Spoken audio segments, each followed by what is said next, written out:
Kita tidak bisa mengubah tempat di mana kita berdiri hari ini. Tetapi kita dapat memutuskan kemana kita mau pergi. Bagaimana Anda mau hidup di masa depan tergantung dari keputusan Anda hari ini. Ubah cara hidupmu. Listen up. Jangan bikin keputusan hanya ikut kata orang. Ingat, keputusanmu tanggung jawabmu. Selalu bikin keputusan yang salah. Berakhir di tempat yang salah. Menikah dengan orang yang salah. Kalau Anda tidak mau ada di tempat yang salah, hiduplah takut akan Tuhan. Bapa, kami mengucap syukur buat anugerah-Mu. Untuk pemeliharaanmu yang luar biasa. Kalau kami boleh sehat dan bertahan di masa sulit, semua karena kemurahan-Mu Tuhan. Kami berdoa agar kami boleh memahami firman-Mu. Berikanlah hikmat dan wahyu. Ajari kami Tuhan untuk menghidupi firman-Mu. Supaya nama-Mu dipermuliakan dalam hidup kami. Tolong hamba-Mu karena sungguh tanpa Engkau hamba tidak mampu. Di dalam nama Yesus kami berdoa. Amen. Hari ini saya akan menyampaikan firman Tuhan dengan tema pilihanmu masa depanmu. Tahukah Anda bahwa pilihan-pilihan kita yang akan membawa kita kepada masa depan kita? Galatia 6 ayat yang ke-7 berkata begini. Jangan sesat, Allah tidak membiarkan dirinya dipermainkan. Karena apa yang ditabur orang, itu juga yang akan dituainya. Apa yang kita tabur dalam hidup kita, bagaimana kita menggunakan waktu kita, bagaimana kita menggunakan kekuatan kita, bagaimana kita memanfaatkan setiap kesempatan yang Tuhan berikan dalam hidup kita, akan membawa kita kepada tempat di mana kita akan berada suatu hari nanti. Tempat di mana Anda berdiri hari ini adalah hasil dari taburan-taburan Anda di masa lalu. Pilihan-pilihan kita di masa lalu yang membawa kita berada di tempat di mana kita berdiri hari ini. Ada konsekuensi yang menyertai setiap keputusan yang kita ambil. Kenapa kita harus hati-hati dalam membuat keputusan dalam hidup ini? Karena untuk setiap keputusan yang kita buat dalam hidup kita, kita harus menanggung konsekuensi di kemudian hari. Tahukah Anda bahwa hidup ini pilihan? Dari bangun tidur kita sudah punya banyak pilihan. Apa yang kita mau kerjakan lebih dahulu dan lalu apa yang kita mau lakukan hari itu. Hidup ini tentang pilihan. Dengan siapa kita mau menikah, dengan pekerjaan apa yang kita mau kerjakan, bisnis apa yang kita mau mulai, semuanya tentang pilihan. Lulus SMA kita harus memilih jurusan untuk kuliah. Lalu kita akan memutuskan mau bekerja di mana. Hidup ini selalu penuh dengan pilihan. Bijaksanalah dalam menentukan pilihan-pilihan hidup kita, karena keputusan-keputusan kita akan menghantar kita kepada masa depan kita. Ada orang yang berkata bahwa jalan hidup yang salah adalah bagian dari rencana Allah. Saya mau katakan begini, bahwa Tuhan itu punya rencana yang baik bagi setiap kita. Tapi keputusan kita sendirilah yang menentukan apakah kita akan sampai kepada tujuan-tujuan Tuhan bagi kita masing-masing. Yeremia 29 ayat 11 berkata, sebab aku ini mengetahui rancangan-rancangan apa yang ada padaku mengenai kamu. Demikianlah firman Tuhan, yaitu rancangan damai sejahtera dan bukan rancangan kecelakaan, untuk memberikan kepadamu hari depan yang penuh harapan. Saya percaya Tuhan tidak pernah merancangkan yang buruk bagi setiap kita. Tapi kalau kita sampai dalam perjalanan hidup yang buruk, itulah adalah merupakan hasil dari taburan kita di masa lalu. Ada beberapa orang yang mengalami hal-hal yang tidak diinginkan di luar dari kendalinya. Tapi itu juga merupakan perbuatan orang lain terhadap dia. Taburan orang lain terhadap dia bukan kehendak Tuhan bagi dia. Salah sekali ketika orang menyalahkan Tuhan. Ketika ada sesuatu yang buruk terjadi dalam hidupnya. Entah karena perbuatannya sendiri, keputusan yang dia ambil, atau perbuatan orang lain yang dilakukan terhadap dia. Saya tidak percaya bahwa apa yang buruk itu datang dari Tuhan. Ada yang berkata kesalahanku seizin Tuhan. Beberapa orang mengambil keputusan dengan gegabah tentang hidupnya. Tapi gak mau nanggung akibatnya. Dan dengan sembarangan berkata, Tuhan mengizinkan. Contoh, kita yang memilih dengan siapa kita mau menikah. Lalu ketika pernikahan itu tidak berjalan dengan baik, kita dengan sembarangan berkata, jodohkan dari Tuhan. Tuhanlah yang mengirimkan kepada saya suami yang seperti ini dan istri yang seperti itu. Padahal saya mau katakan begini, Tuhan kita adalah Tuhan yang memberikan kehendak bebas kepada kita. He is the God of free will. Tuhan tentu berupaya untuk memberitahu kita kehendaknya, rancangannya melalui firman-Nya. Tapi keputusan kitalah apakah kita mau menghidupi itu dan apakah kita percaya kepada janjinya. Banyak orang mengambil keputusan tanpa berdoa. Mengambil keputusan meskipun dia tahu itu bertentangan dengan kebenaran. Lalu ketika dia stres dengan masalah hidupnya, ketika hutang menumpuk, ketika pernikahan tidak bahagia dan lain sebagainya, mulai menyalahkan Tuhan. Dengan berkata, Tuhan yang mengizinkan saya mengalami semuanya. Hati-hati untuk membuat sebuah statement demikian. Karena Yeremia 17 ayat yang 10 berkata begini, Aku Tuhan yang menyelidiki hati, yang menguji batin untuk memberi balasan kepada setiap orang setimpal dengan tingkah langkahnya, setimpal dengan hasil perbuatannya. Kalau kita sampai di tempat yang salah hari ini, saya pastikan bukan rencana Tuhan Anda ada di tempat itu, tapi Tuhan mengizinkan untuk Anda belajar dari kesalahan Anda. Tentu banyak yang mengalami kejadian-kejadian tragis dalam hidupnya dan berpikir, Tuhan ada di mana dan kenapa Tuhan izinkan semuanya terjadi. Saya mau beritahu begini, banyak hal-hal yang kita nggak bisa jelaskan. Kenapa begini dan kenapa begitu. Tapi saya pastikan, apapun masalah yang Anda dan saya alami hari ini, baik dan buruk, Tuhan sanggup memulihkan kita. Dan Tuhan sanggup menggunakan masa lalu kita yang buruk, penderitaan yang pernah kita alami, untuk menjadi kekuatan bagi hidup kita. Kita punya kesempatan untuk menggunakan luka menjadi kekuatan bagi kita. Dengar baik, jangan sembarangan buat keputusan, karena kita harus menanggung setiap perbuatan dan keputusan yang kita ambil dalam hidup kita. Sadarilah untuk setiap keputusanmu diikuti oleh konsekuensi atau akibat. Apa yang harus kita lakukan supaya kita tidak membuat keputusan-keputusan yang salah? Saya ingin share 5 hal tentang penyebab keputusan yang salah. Keputusan yang salah itu disebabkan oleh yang pertama, ketidakmengertian. Amsal 19 ayat yang kedua berkata begini, tanpa pengetahuan kerajinan pun tidak baik. Orang yang tergesa-gesa akan salah langkah. Firman Tuhan mengajar kita bahwa begini, tanpa pengetahuan kerajinan pun tidak baik. Artinya rajin tapi bodoh itu tidak baik.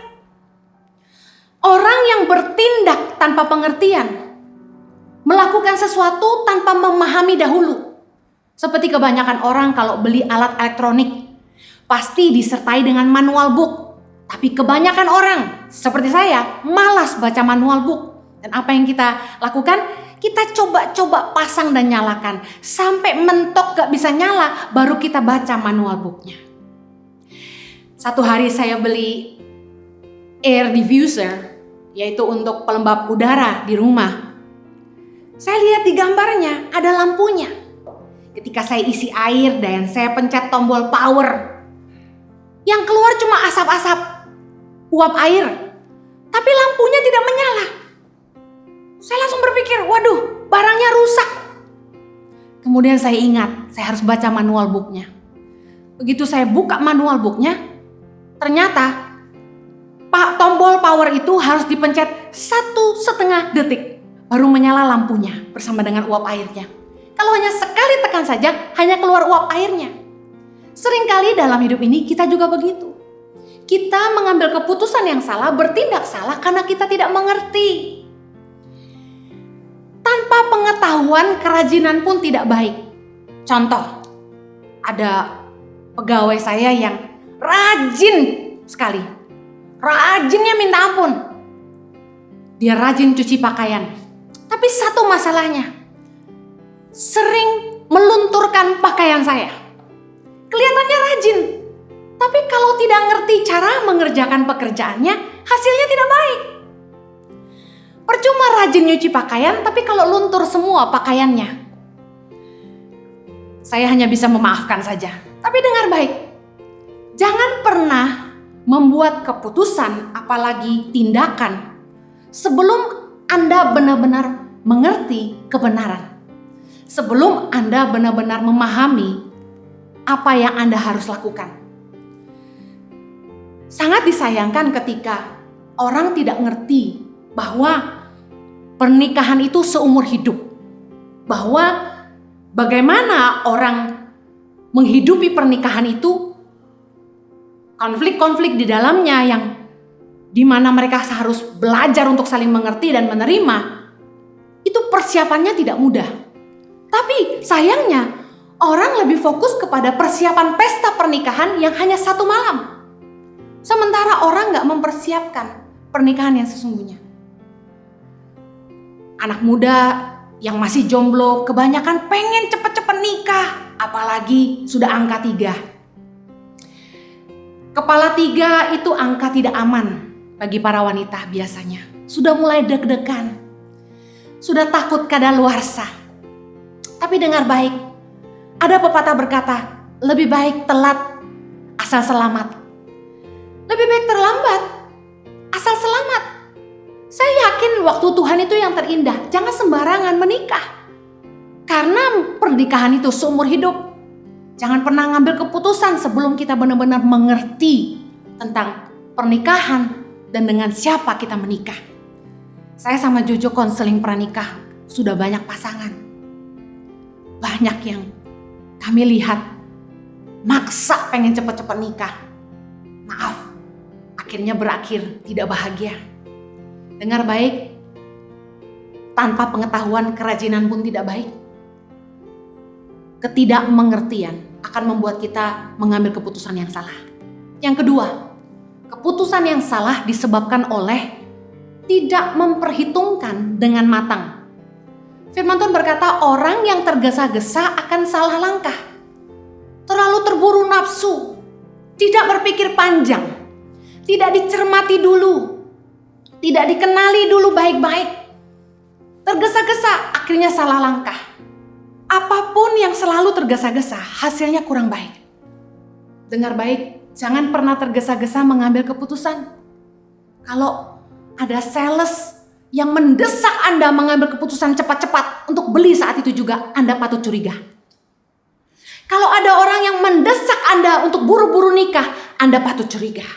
Keadaan yang memaksa Anda untuk membuat keputusan yang cepat.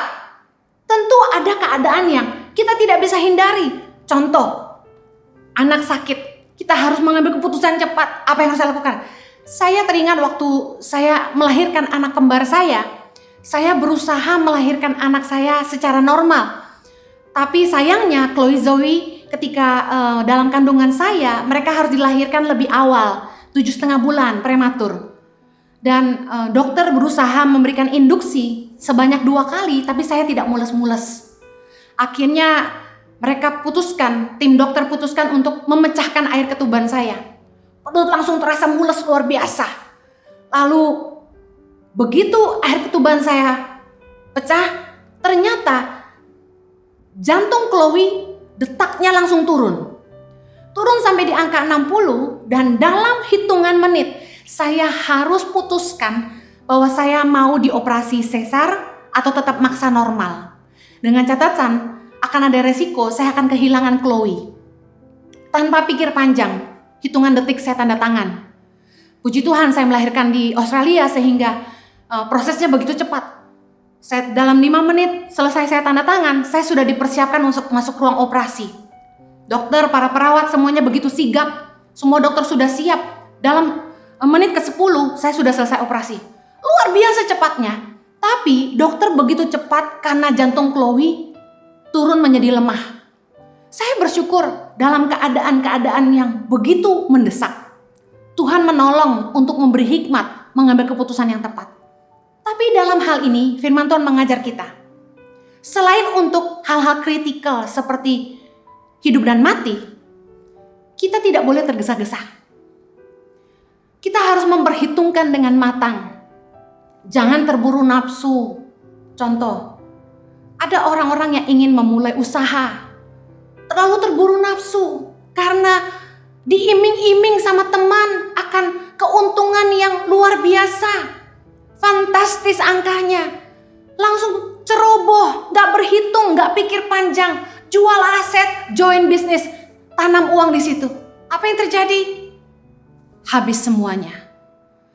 Bukan satu, bukan dua, saya sudah lihat banyak. Orang-orang yang terlalu terburu nafsu, orang yang tergesa-gesa, itu biasanya salah langkah. Keputusan yang salah, yang ketiga, disebabkan oleh tidak takut akan Tuhan. Keputusan hati yang tidak didasari takut akan Tuhan, hanya dikuasai nafsu, keinginan, dan bahkan kejahatan, membuat orang bertindak sembarangan dengan hidupnya. Sembrono ngambil keputusan, tidak peduli kepada kebenaran. Efesus 5 ayat yang 10 berkata, ujilah apa yang berkenan kepada Tuhan. Saya perhatikan beberapa orang yang terus jatuh bangun dalam dosa. Terus bikin kesalahan yang sama. Hidupnya gak berubah-berubah. Udah jatuh 1 kali, jatuh 2 kali, jatuh 3 kali, terus seperti itu. Berhutang gak bisa berhenti. Saya perhatikan masalahnya cuma satu. Orang ini gak takut Tuhan.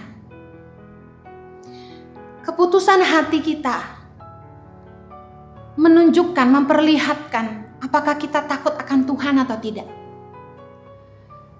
Firman Tuhan berkata dalam Mazmur 25 ayat yang ke-12. Siapakah orang yang takut akan Tuhan?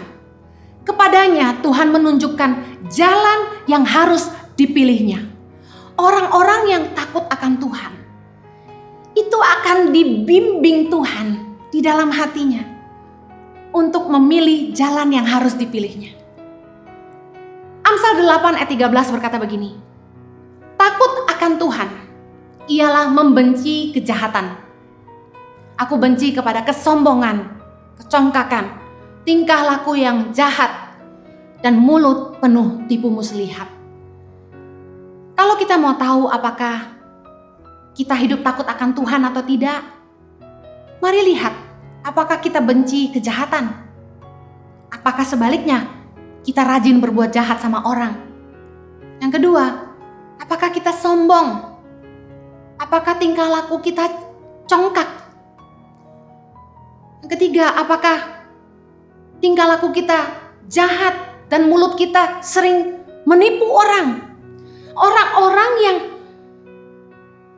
tidak takut akan Tuhan, tidak percaya bahwa Tuhan itu melihat semua yang dia buat. Sebaliknya, orang yang takut akan Tuhan itu dia sadar betul akan kehadiran Tuhan. Bahwa Tuhan itu maha besar, maha tahu, maha kuasa. Bahwa Tuhan itu melihat semua yang kita buat. Yeremia 16 ayat 17 berkata, sebab aku mengamat-ngamati segala tingkah langkah mereka. Semuanya itu tidak tersembunyi dari pandanganku. Dan kesalahan mereka pun tidak terlindung di depan mataku. Tahukah Anda, ketika kita mengambil keputusan yang salah, ketika kita berbuat salah, Tuhan melihat semuanya. Hiduplah takut akan Tuhan. Orang-orang yang takut akan Tuhan, pertimbangan hatinya pasti adalah kebenaran firman Tuhan. Keputusan hatinya pasti selalu bertanya apakah Tuhan berkenan. Keputusan hatinya pasti adalah apa yang jadi kehendak Tuhan. Pernah dengar istilah WWJD? What will Jesus do? Orang yang takut akan Tuhan akan berpikir apa yang Tuhan mau dia lakukan. Sebaliknya, orang-orang yang tidak takut akan Tuhan tidak akan peduli seolah Tuhan tidak ada. Bahkan tidak percaya akan firman-Nya. Dan bahkan mungkin meskipun tahu firman, tidak peduli akan firman Tuhan. Tidak taat akan firman. Orang yang tidak takut akan Tuhan, tidak heran pertimbangan hatinya hanya kenajisan, kesombongan, nafsu, keinginan, dan akhirnya membuat dia selalu bikin keputusan yang salah, berakhir di tempat yang salah, menikah dengan orang yang salah. Kalau Anda tidak mau ada di tempat yang salah, hiduplah takut akan Tuhan. Yang keempat, keputusan yang salah itu disebabkan karena menghakimi dengan sekilas pandang. Yesaya 11 ayat yang ketiga berkata begini, ya, kesenangannya ialah takut akan Tuhan. Ia tidak akan menghakimi dengan sekilas pandang saja atau menjatuhkan keputusan menurut kata orang. Jangan cepat menilai orang dari sekilas pandang saja. Artinya gini, jangan cepat menilai orang tuh dari penampilan. Kita bisa terkecoh. Don't judge the book by the cover. Jangan membuat keputusan berdasarkan apa yang kelihatan. 1 Samuel 16 ayat yang ke-7 berkata begini, tetapi berfirmanlah Tuhan kepada Samuel, janganlah pandang parasnya atau perawakan yang tinggi, sebab aku telah menolaknya. Bukan yang dilihat manusia, yang dilihat Allah. Manusia melihat apa yang di depan mata, tetapi Tuhan melihat hati. Tuhan mengajarkan kepada kita untuk jangan terkecoh hanya dengan penampilan luar, packaging, apa yang kelihatan di depan mata. Kita bisa tertipu.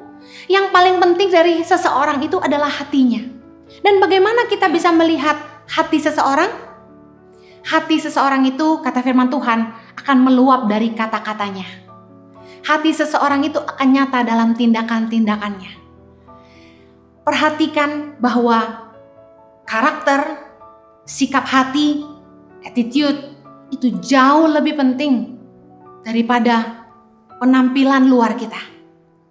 Banyak orang yang hanya sibuk mempercantik diri dari luar, tapi lupa bahwa yang paling berharga di mata Tuhan adalah roh batiniah kita.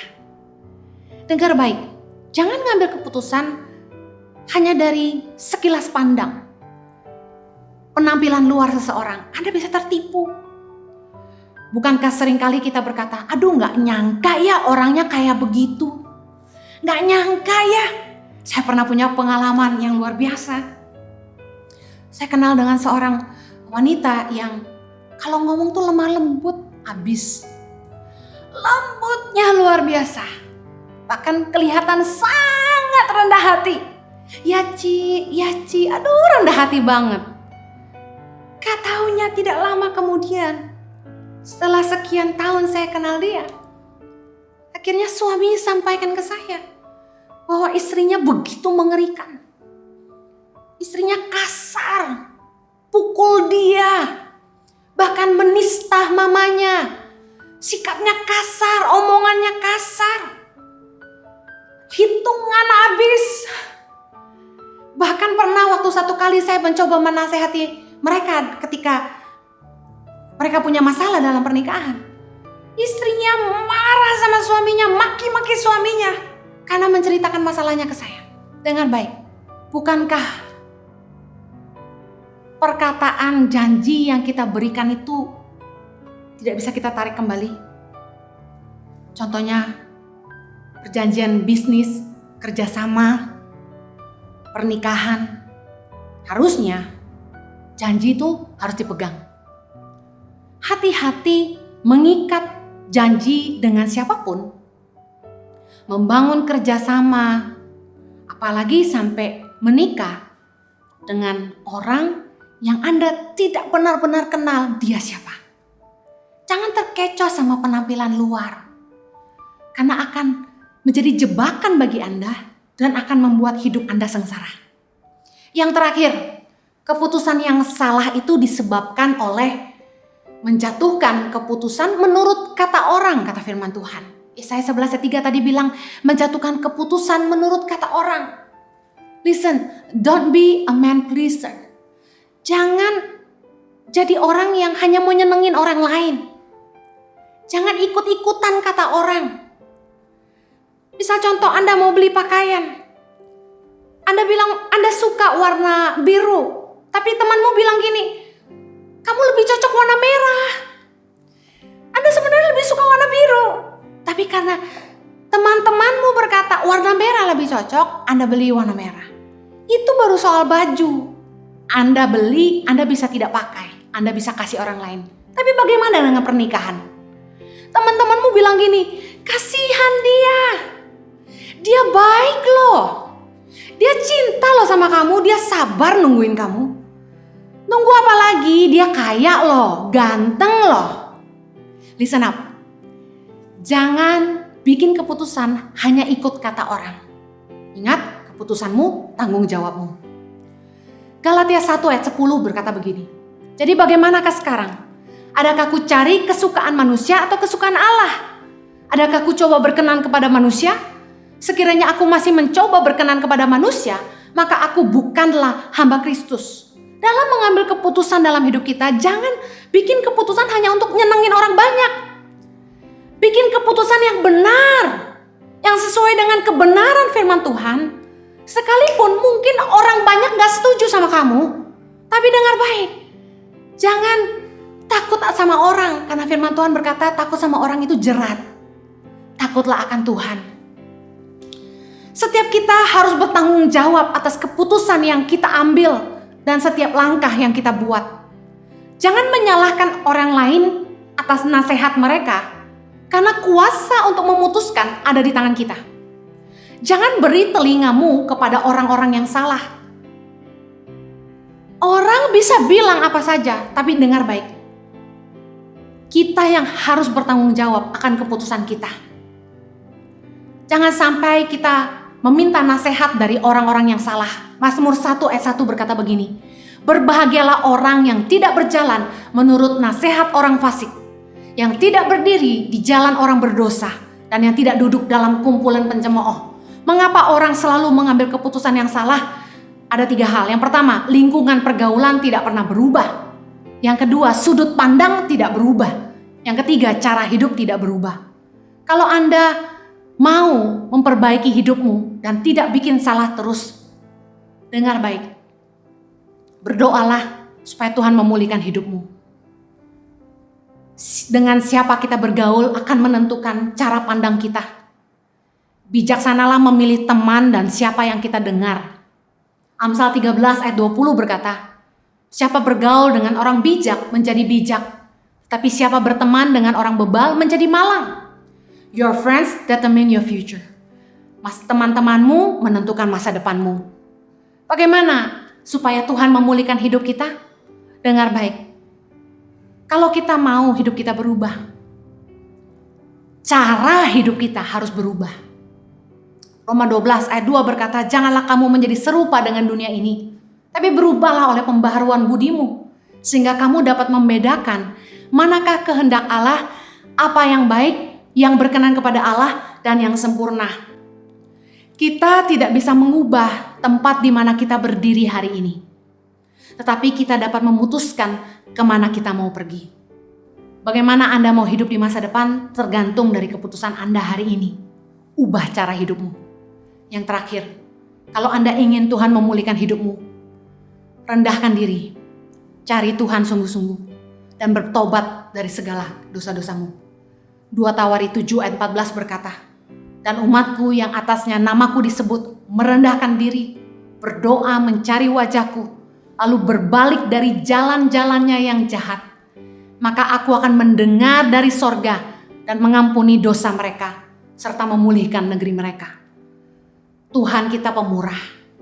Kalau Anda telah bikin banyak keputusan yang salah di masa lalu, jangan menyerah.